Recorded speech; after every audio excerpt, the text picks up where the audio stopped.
Javon Baker and Kobe Hudson to a bunch of names that you're going to learn today. Can Scott Frost and the UCF Knights find a couple of receivers to take charge of this offense? Hello, everybody, and welcome back to Charge On. As always, I'm your host, Sean Green. Before we get started, a quick word from our sponsor, BetOnline.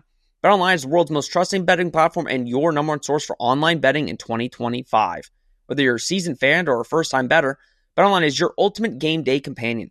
With a large selection of odds on everything from football, the NBA, college basketball, to NHL and UFC, BetOnline is your number one sports betting source for the new year. Every touchdown, a three-pointer, and hat trick, BetOnline has you covered with odds, stats, and more for every game, every play, and every win. BetOnline, the game starts here. That's right, we're doing receivers. Boy, the research on this one was very fun, and really non-existent, if we're being honest, because most of these guys have either never played a snap in college or have barely played. But that's why we're going to go through it. And I think, Nick, on the previous episodes of this little mini-series, or whatever you want to call it, we had a good idea of like who's probably going to start, who's probably going to be in that number one spot, number two spot. I don't think I know who you are going to put in those top three spots. I don't think you know who I'm going to put. Lots up in the air in late January, basically early February. I don't think that even Scott Frost and this offensive coaching staff, which was announced probably about an hour here before we started recording, has any idea who's going to be catching passes for them in 2025. So stop me if you've heard this before, Sean, and Charge On listeners. It's another position, perhaps more so amplified than some others, if you can believe it, where there is a lot of uncertainty. And I mean a lot of uncertainty and a lot of youth in this group, and not much experience, and we're going to get through it. But probably not a lot of names that the average UCF fan is aware of. Or honestly, that we're aware of, to me at this point. Yeah, we're going to go through them. There's a good couple of names, obviously, we've known from previous recruiting classes that maybe are just waiting for their opportunity. They did sign 4 transfers. We'll get into the transfers first, but we're going to talk receivers today. We're going to talk coaching staff on Friday. We were going to push that to after all the defensive players. We kind of broke down all of those positions, but with UCF announcing the official staff, we're going to drop that episode on Friday, so be on the lookout for that. But for these receivers, it's very simple. Just like the offensive lineman, we're not going to go through every single one of these guys. We're going to break it up by 3 different groups for this one. So transfers, redshirt freshmen, and freshmen. And I think when you look at that, when you're saying that the only receiver groups basically on your roster are a bunch of redshirt freshmen,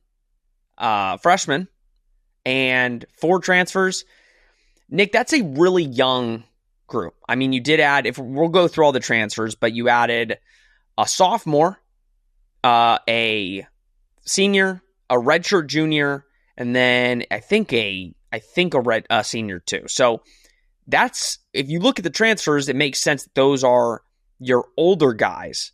But realistically, out of your 12 or so receivers, only like 2 of them are older, mature guys. So what does that say about the direction that Frost and staff are kind of going with that core group? They're certainly skewing young. There's no doubt about that. And it was sort of one of those things that we were kind of keeping our eye on here as Scott Frost entered his first transfer portal here as head coach of UCF, was how much are you going to value bringing in veteran players that can step right in and hopefully learn the system and everything and try to be contributors for you? How much of this are you trying to build towards the future and try to establish some of these young guys as guys who could be players for you, not only this year, but the year after, and hopefully the year after that, and so on and so on. And clearly they have chosen to go the latter route there. And it's the young guys, the guys who were in this year's recruiting class, the guys that were in last year's recruiting class, that Scott didn't even recruit. And then it's supplemented with a little bit of some veterans, just a couple, I believe, actually, that have been brought in. But one who doesn't have much production at a big school and one who has a lot of production at a school that I've never have heard of in my life. And I'm actually questioning if it actually exists. So it's definitely skewing young. And that can be, as a fan, that could be a little scary to imagine next year what the passing offense is sort of going to look like because of that. Well, let's get into it. You kind of mentioned a couple of the, not names, but places that these players have gone to. Let's start with the transfers. 4 new transfers from in the receiver room that UCF has added to the fold. We'll start with a guy that a lot of us should know, Day Farmer. Obviously was in the class of 2024. UCF had him committed at one point. He went to West Virginia on signing day. We kind of knew that it was leaning that way for a week or two. He did sign with the Mountaineers on signing day. Played in 11 games. He caught 6 passes for 54 yards, and he rushed twice for 6 yards and returned 1 kick. That is a guy that we all knew, again, a guy that has a lot of speed, 4-star guy in the 2024 class. To get him, Nick, to come back over, it's the epitome of what Gus said, what every coach knows about UCF is, if your main guys don't come to UCF early as a freshman and they choose to go somewhere else, you can bring them back as a transfer when they end up entering the portal, and it was the case for Day Farmer. Yeah, that's sort of the landscape we're living in right now, and they get a big break by landing Day Farmer and getting him back. Obviously, Melbourne native, so not too far away from where he's going to be playing football, hopefully for the next 3 years. And on the surface, again, not much to go off of from the numbers: 6 catches, 54 yards, like you mentioned. But he's got some speed. He's got some ability to stretch the field vertically for sure. And of the guys who we're going to be talking about today, he's one of those hopefuls. I use that word hope. That you just hope that you can that he can break out as he gets more playing time and another year in college football. Obviously, he's learning a new system, but all these guys are going to be learning a new system. But Day is definitely one that I think a lot of fans are excited about at this moment because of how hard they recruited him and the fact that he chose to come back. For sure. Marcus Burke is the next one. Came from another Florida receiver. Obviously, we are all aware of Trent Whittemore coming and ended up starting for UCF last year. I think that just shows you how the receiver room was really looked at by the staff last year, that Trent Whittemore was viewed as your 3rd best receiver. But Marcus Burke played in 11 games in 2024, only caught 7 passes for 69 yards and 2 touchdowns. Nick, the way I'm viewing it, listen, I think Marcus Burke is a talented receiver. I view this, and maybe I'm wrong in viewing it this way, I view this as you're bringing a veteran receiver really to be not the leader of the group, but a guy that can really steer the young guys in the right path. I don't see him playing. Maybe I'm wrong. Maybe I'm spoiling that I'm not going to put Marcus Burke in my top 3 receivers there. But again, I think a guy that could potentially get some snaps if some guys go down, but I think he's got the talent. What do you think? Sure, he's got talent, but he's also played 4 years of college football, and he's got 19 catches for 270 yards and 2 touchdowns. So there's just not a lot of production there. There's just not. So like you said, I mean, I think this is, you don't want to have a group that has nothing but young guys in it, true freshmen and red freshmen all over the place. And if you look at the group as it's currently constructed, that makes up a large majority of it. So you bring in a Marcus Burke, and he's an experienced guy, and he's a big bodied receiver. So hopefully maybe he's in the contested catch situations and things like that. But I'm not like you. I'm not expecting to get a whole lot out of Marcus Burke beyond what you said, just the fact that he's got some experience and maybe he can help mentor some of these young guys. Dwayne Thomas Jr. From Charlotte. Now this one, again, I didn't love this signing, to be honest. Coming from Charlotte, played in 8 games in 2024, caught 6 passes for 63 yards and a touchdown. He played in all 12 games as a freshman and made 9 starts. And in that year, he had 24 catches for 244 yards. So he had a really good freshman year. I think it's can you kind of have a similar freshman, build off on that freshman year, not so much last year. I don't know if there was an injury there. I didn't do as deep of research into that, but he's from Miami Gardens, played in the American.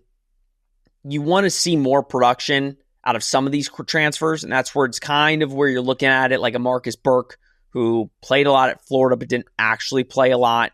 And you're bringing a guy in Dwayne Thomas who, for better or worse, didn't have as much production as you would want as a transfer from the American coming to the Big 12. Yeah, you're sort of hoping that you get the player that there was in his true freshman year, where he put up some solid numbers in a smaller role at a smaller type program as such as Charlotte, and then obviously that didn't really come to fruition for him in his second year. But I guess he's worth an ad. He's another one. Like I'm not getting my hopes up necessarily about him. And it's just because we just don't – it's so true with him. It's so true with a lot of these guys. There's just not really a lot out there on them. Even when you're doing research on these guys, it's like very difficult to get like any – I'm sure you probably had the same issue. It's very hard to get like concrete like information on a lot of these guys besides their numbers and what they did at their previous stops. But the numbers last year were obviously limited, but they were there a little bit the previous year in 2023 as a true freshman. So – if anything, you're hoping that you could get a little bit more out of him like he did that year. Yeah, like if you look at his 2023 stats, he played in every game. You look at the stats.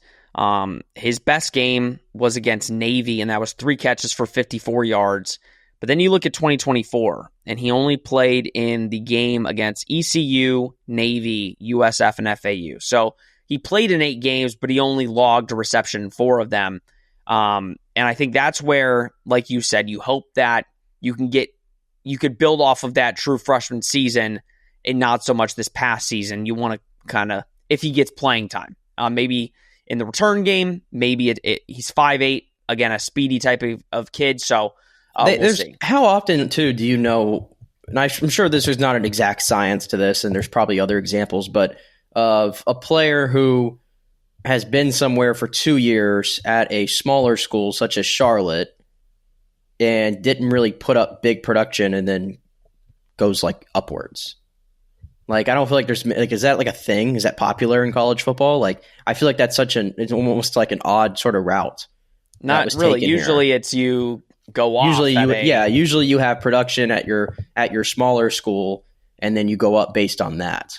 And that's not really here with us. So that's why, like, you really have to try to understand, like, what happened last year to know. Yeah. We don't know much. We're going to learn more. Spring ball is about a month away, so we will learn more about Dwayne Thomas. But a guy that did put up a lot of production at a low-end college, and not just any low-end, D2, Limestone Division II college, DJ Black. Now, this is a guy who caught 41 passes for 939 yards and 11 touchdowns last year. He was a walk-on at South Carolina in 2022. And again, hard to find film on him, but when you do see the film, this, in my opinion, Nick, and again, it's Division II. It is Division II. But he did walk on at an SEC program. I think DJ Black could potentially be a starter. And listen, the production helps. When you look at the production from DJ Black, you look at his size, you say, this is a guy that could play in a Scott Frost offense. He looks like a baller. He looks like he can play. He has the production. The difference is, again, Division II. You never know how that's going to translate to a Big 12 team, but I feel pretty strongly that DJ Black can make some noise. I don't know what type of noise, good or bad, but some noise, at least in spring and potentially as a starter. What do you say? Yeah, there's the school that I had never heard of before I heard DJ Black's name come up, and that's Limestone. I don't know the inner makings of Division II football, but I respect. I mean, I believe he was a walk-on before at South Carolina. Yeah. So it's not like he was like some big time recruit or anything. Ended up South Carolina. He was a walk on, and then he went to Limestone. And give him credit, he obviously grinded his way through Division II football and put up some big numbers last year. But making the transition from that straight to Power 4 football is quite the climb. It's going to be quite the climb for DJ Black. But from some of the highlights you've seen on him, I mean, big play receiver, clear. I mean, 939 yards on 41 catches. I mean, do I have is the number right here in front of me? Because I can't do math, what that averages out to per completion. You know, if ESPN had stats, it'd be way helpful. But obviously, they don't keep Division II stats. I'm gonna do it. I'm gonna do it on the spot right here because do the math on the spot. It's actually bothering me. Yeah, that's 23. That's 23 yards per completion right there. 23 yards. It's baller. 23 yards. So I'll take that. I'll take that if I get that at UCF, of course. Yeah, that'd be nice. That would be nice. I'm looking up his stats right now. Let me just make sure. Maybe his stats on here are skewed a little bit. Now, I'm going to believe the stats that I looked up, but Limestone doesn't have some great stats. But no, I think DJ Black is a name that pops off. It's just going to be the step up in competition. Is he going to be good enough? Is he a guy that is going to be able to come in and perform and be able to get a starting role? We'll see. I think out of the 4 transfers, in my opinion, he's kind of the most ready, just with time. He's a little bit older as a redshirt junior. I think if you're looking as another guy, it'd be Day out of that transfer group, but we'll talk at the end about our top 3, if you will. I think very different for me and Nick. Let's go to redshirt freshmen. Like I said, 3 different groups that we're going to kind of bunch together. So, redshirt freshmen, you've got 5 of them. Caleb Rollerson and Carson Henshaw, we're not really going to get into. Much respect to those guys. I hope that they do well, and I hope they kind of make a name here. But I don't see them kind of having any sort of impact on playing time this upcoming year. So we're going to focus on Burdell Richardson, Kason Stokes, and Jordan Bridgewater. And I think the one that we're probably going to talk about the most is Burdell Richardson. We can honestly just talk about him, to be honest. Yeah, listen, I like Kason. Well, here's the thing. I think Kason Stokes has a chance, and I heard some good things about Jordan Bridgewater. So I think those 2 guys can make some noise. I think it's good that this receiver room is kind of an influx of a bunch of newness, because I think they can kind of, with this new staff, try and elevate their position with the depth chart. But Burdell Richardson, you heard just so much last spring about this kid pops. This kid is going to get playing time. This kid might start from day one. Then you go to the fall and you hear Burdell Richardson's name constantly. There was one time, now that Gus is gone, it doesn't matter. Burdell Richardson was going to be interviewed. I think I might have mentioned this on a pod. He was going to be interviewed one day after spring practice. And all of a sudden, like 2 minutes before we were supposed to interview, they said, oh, Burdell's not going to be here anymore. They switched him. And we're like, they're trying to hide this kid. They're trying to hide him. They do not want people to know that he's good. Because in this NIL world and in transfer world and all that, we're trying to keep what we have in-house. Now, the question is, why didn't he get playing time? There was plenty of opportunities with your season going crap that Burdell Richardson could have played. I think this is the epitome of he's going to come in. If I had to guess, and I'll just spoil my ending right now, I think Burdell Richardson is going to show this new staff what he showed the old staff in spring and fall, and I think the new staff is going to put him in, and he's going to play from the jump. But what do you think, Nick? I like to think that. Now I transition to another word, a dangerous word sometimes, and that's potential. But so much of these guys we have to evaluate based on potential. And I'd like to think that Burdell Richardson has the most potential of any receiver that is sitting in this current receiver. Would you agree with that? The most potential? 100%. Well, him and Day probably. Or no, yeah, but in terms of like not just true freshmen, yes, 100%. For this year.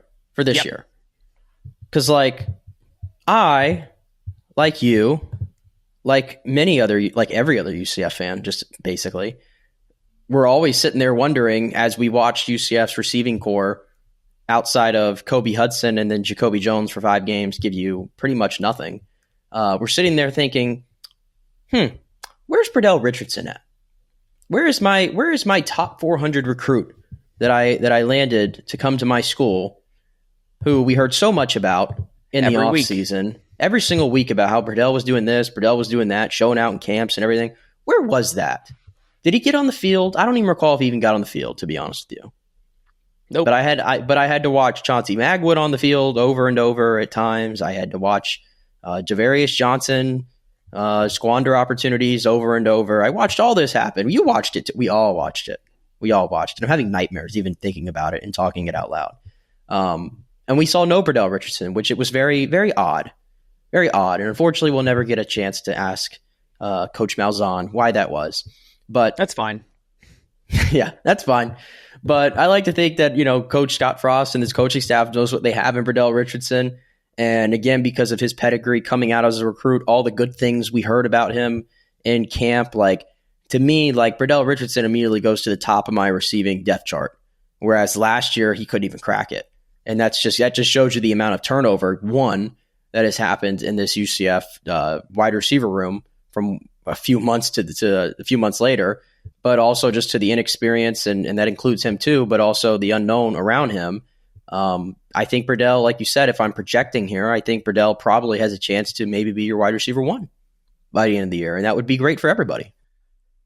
Yeah, I wouldn't say that's so crazy. I mean, and that just shows you again how much influx is in this receiver room. Is you have no idea, and that's why I said we have no idea. At the end of the day, this no disrespect to Carson Hinshaw. Maybe Carson Hinshaw goes in as one of the top 3 receivers. We genuinely have no idea, because out of these 12 guys, there's not one guy that we can genuinely look at and say, this guy had insane production as a transfer or on UCF, and they're going to take the cake. I think Burdell Richardson, the only reason me and Nick are both saying this is because we have something tentative that we've heard from multiple people. Burdell Richardson impressed multiple times. So that's what we go off of. And does great YouTube videos from what he's posted. Go check out his stuff. But I think if, at the end of the day, if what we heard was true, Burdell Richardson should be wide receiver 1, 2, or 3 heading into the season. Now, Kason Stokes, I do want to mention, before we go to the freshmen, Kason Stokes was a high-end 3-star, borderline 4-star. Both him and Jordan were in that 2024 class. I heard good things about Jordan Bridgewater. I did. I think Jordan Bridgewater could prove some things, just like Burdell did. We weren't even thinking Burdell was on the radar. We thought, we knew a lot of big-time schools wanted him. If you go down Burdell's offer list, there were big-time schools that offered him. I think give Kason Stokes a sneaky, potential top wide receiver 1, 2, or 3 spot. Because Kason Stokes, if you go look at his tape, dude can run. He's a big, a little bit taller on the taller side for a receiver. I think Kason Stokes could be a sneaky starter next season if all goes right. But again, he's got some competition with the transfers coming in. And Burdell obviously making kind of a jump. So we'll see. Let's talk freshmen. Got 3 incoming freshmen. Should have been 4, or should have been 3 with Javon Boggs coming in. But can't have nice things. Who? Yeah. No, I'm not going to disrespect Javon. Because who? Let's be real here. All fall long, we were dreaming about E.J. Colson throwing to Javon Boggs, and it got taken away from us. But let's be real here. Gus is going to ruin that in a year, and then you might have a shot at him next year. So that's why there will be no Javon Boggs disrespect. He made the decision that he wanted to make. He wanted to stick with the Gus bus. Full support. Have fun with that bus. Little moldy in the back. They got to clean it. But no, Javon Boggs sticks and goes to Florida State instead of coming to UCF. That kind of gets Carl Jenkins Jr. to recommit to UCF. He was a one-time UCF commit. Decommitted. I don't know where he ended up committing in the meantime. I don't know where he did, but it didn't matter. He comes to UCF. You have him, you have Waden Charles, and then you have Santonio Isaac. And Santonio Isaac, credit to him. He's been committed to UCF since Gasparilla Bowl against Georgia Tech. I remember the day. I remember when he committed. I'm like, oh, we're getting a Tampa kid. If I'm not, it isn't. I think he's Tampa Tech. Didn't he go to Tampa Tech or something? So yeah, he did. Yeah. So Santonio Isaac, Tampa Tech, been committed for a good chunk of time. He signs. Nick, out of those three guys, who do you think? Obviously, these are long-term projects. I think if you look at them, Javon Boggs was the clear cut. He's going to probably start from day one.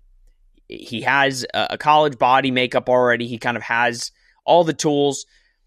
Who's one of those three that you think could come in and make an impact immediately? If he can put on a little bit more weight, I kind of like Carl Jenkins, who they were able to get back into their class on signing day.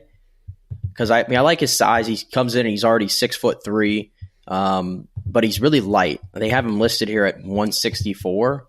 So 6'3", like for starters, I'm roughly that weight, but I'm also 5'9". So me trying to envision what 6'3", 165 looks like is kind of weird for me. So I'd imagine he needs to put on just a little bit more weight, probably, and then I would be pretty intrigued because I was pretty hyped that they got him on the. It kind of softened the blow just a little bit when Javon Boggs left on signing day, and then you landed Carl Jenkins, and so you're able to walk out with three receivers. Man, I'm just hopeful for one of these three. I don't care who it is. I mean, we were sort of talking about this last season. How in the world did UCF get to a point like you're in the great state of Florida? This state churns out receivers like nobody's business, and for whatever reason, you don't have any players from the state of Florida that can play on your roster. Like how in the world did we get to that point? So for my sanity, I'm hoping that one of these three Florida boys can turn this around and can pop for you. I don't know if it's going to happen in year one, but certainly Jenkins, and then of course Wade and Charles, who again, like you said, the loyalty that he showed, that already is a plus for me throughout everything that happened. I'm hopeful that one of these guys, Isaac as well, can be a contributor down the line. Yeah, I like him. I think I like all three of these guys to really. I do think out of all those three, at least one of them's going to hit, because I think with the staff, the talent, just different type of talent. The guy I would kind of point to is Wayne Charles this year. 6'2". Again, I like the 6'2". He's 185. Definitely needs to put on a little bit of weight, but if you just watch this guy play at receiver, he's a guy that you look at. And I said, like, in terms of ready to play, it was Javon Boggs, and then it was Wayne Charles. Played a two-sport athlete in high school from Boynton Beach. Has offers from Auburn, Arkansas. So if I had to take a guess, it'd be him. But the one thing I will say is credit to him, because his main recruiter, all of these guys' main recruiter was Tim Harris Jr.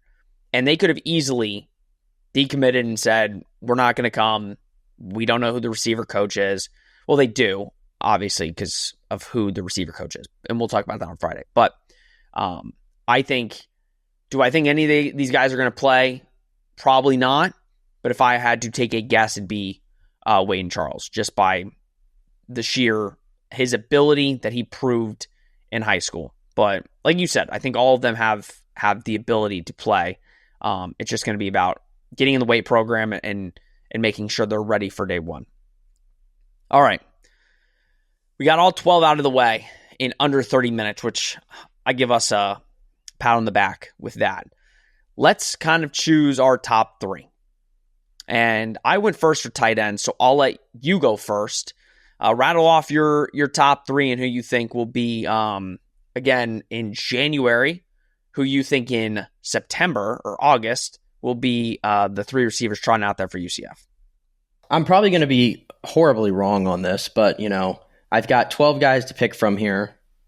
And if you narrow it down, once you take a few of these guys out of the equation, because I don't think they're really going to play, I'm really down to about 8 or 9 guys here that I could pick from. This is tough science, by the way. This is very tough science. Well, you have to also add transfer portal in. Like, there's another window. So there is another window. So, again, as always, card subject to change. I reserve the right to change my opinion at any moment without any repercussion. Remember that. I'm gonna give DJ Black the nod first.